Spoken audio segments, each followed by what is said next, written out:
You ask Tiger to calculate. This deals with linear inequalities with one unknown. The final result is x smaller than 19 over 2 smaller than 91 over 2. Let's solve it step by step. Group all constants on the right side of the inequality. Subtract 6 from both sides.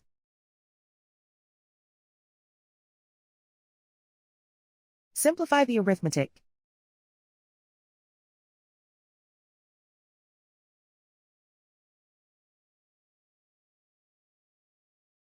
Isolate the x.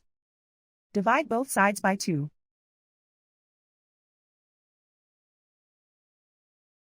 Simplify the fraction.